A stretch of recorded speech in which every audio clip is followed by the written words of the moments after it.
Hey everyone, welcome back to Vegiverse.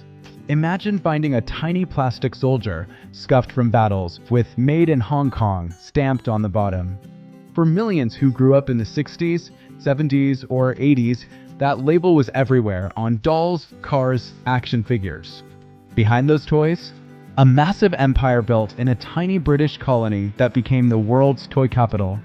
Today, we're diving into Hong Kong's vintage toy boom, the entrepreneurs, workers, and the magic of making them.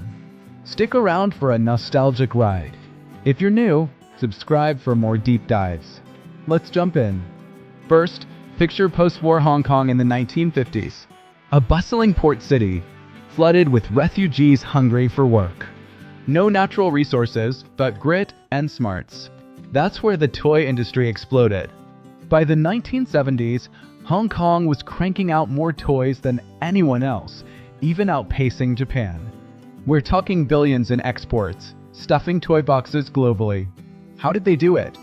It started with pioneers like Kader Industrial, founded in 1948 by Ting Sum-Chow. They began with plastic flashlights, then spotted the baby boom goldmine, making dolls, model kits, and even original Star Wars action figures for Kenner in 1977. Kader controlled everything: molds, production, packaging. Their North Point factory was a mini-city, employing thousands. Then there's Playmates Toys, started by the Chan family in 1966. They hit the jackpot in the 80s with Teenage Mutant Ninja Turtles. Playmates turned a weird idea into a billion-dollar franchise, evolving from factories to entertainment powerhouses. Don't forget American influence, like Louis Marx setting up shop in Hong Kong in the 50s, training local talent for classic plastic soldiers. It was a boot camp for Hong Kong's future toy moguls. These companies conquered markets with killer advantages: low costs and super fast production. They could reverse engineer a hot Western toy in weeks and ship it worldwide from their duty-free port. Matchbox cars, those British icons, were bought by a Hong Kong firm in 1982, moving production east. A real plot twist.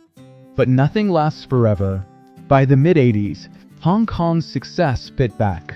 Land prices and wages skyrocketed, and China opened up. Cheaper labor across the border was irresistible. Factories migrated to Shenzhen, leaving Hong Kong as the front shop for design and finance.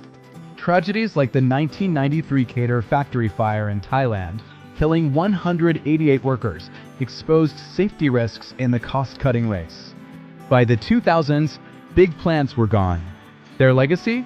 Toys whispering stories of an economic miracle. Now, let's zoom into the magic. How these toys were made, from gritty workshops to high-tech wonders. At the core, the mold, the steel heart of every plastic toy. Designers tweaked Western hits through creative imitation. It was smart learning, dissecting toys to make them better, cheaper, tougher. Then came the mold makers, the rock stars. Using engraving machines and hand tools, they carved precise negatives into steel blocks. Flawless work was essential. Pop that mold into an injection machine, melt plastic, shoot it in, cool, and eject. Every few seconds, out pops a tree of parts. Imagine the rhythm. Whir, pop, repeat. A former engineer said, the mold was everything. A good one meant perfect toys, a bad one, disaster. But the real soul? The assembly line workers, mostly young women with nimble hands, trimming, polishing, painting. In spray booths, they'd stencil eyes on dolls. One worker recalled, "I painted thousands of doll eyes. Each had to be perfect. Seeing them in store windows? That was pride." Assembly was next, snapping parts, rooting hair, adding wheels. Piece rate pay meant speed was king, building unique skills. Here's a cool twist. Local culture snuck in, especially for Asian markets. Toys drew from Chinese myths or everyday Hong Kong life. It wasn't all Western knockoffs. It was a blend that made these toys uniquely durable and fun.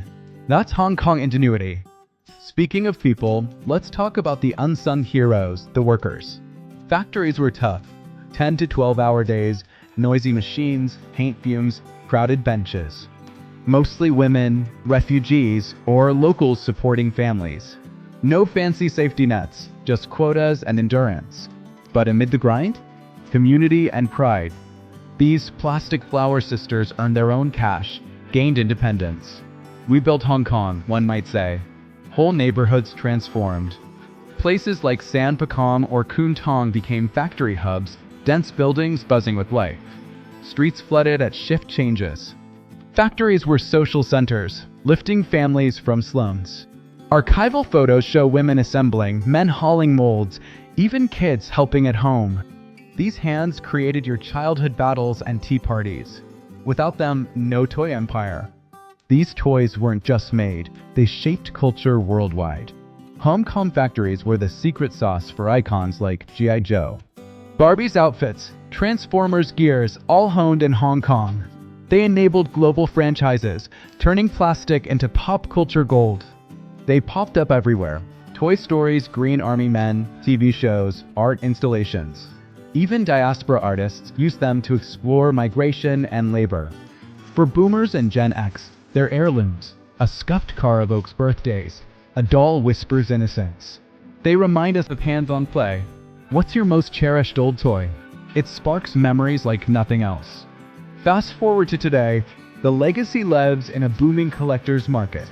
Toys once pennies now fetch thousands. MIB Star Wars figures? Jackpot. Why? Scarcity. Most got played to bits. Nostalgia drives it, plus historical value. Obscure knockoffs or prototypes. Collector catnip. Hunting them? Look for the Made in Hong Kong stamp. Feel the brittle plastic. Check for H patina.